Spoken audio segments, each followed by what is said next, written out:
Ikinakasa na ang reklamong obstruction of justice laban kay Senador Robin Padilla dahil sa pagtulong umano sa tinawag nitong pagtakas ni Senador Bato de la Rosa noong May 14. Binawi na rin ang rehistro ng mahigit 100 baril ni Bato at lisensya niya para magkaarmas.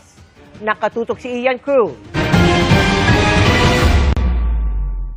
Nang dahil umano sa pagtulong niyang makataka si Senador Bato de la Rosa, isang reklamo laban kay Senador Robin Padilla ang ire-refer sa Department of Justice o DOJ ng Criminal Investigation and Detection Group ng Pulisya o CIDG.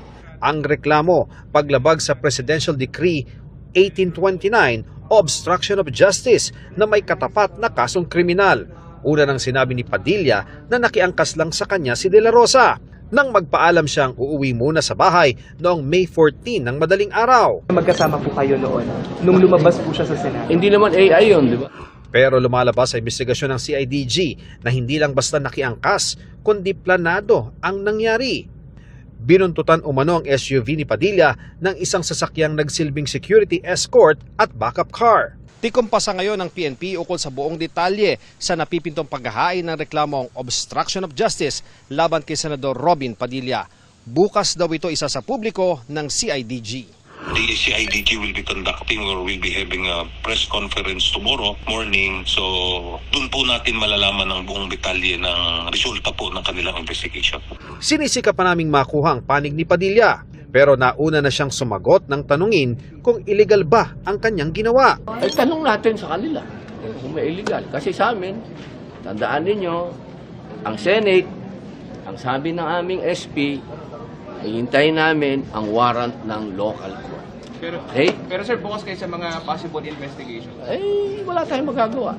Inutos na rin ng Firearms and Explosives Office ng pulisya ang pagbawi sa lisensya ni de la Rosa na magmay-ari at magdala ng mga armas.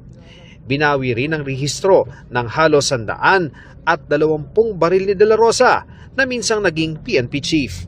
Sa huling address ni de la Rosa isisilbi ang utos kaugnay niyan.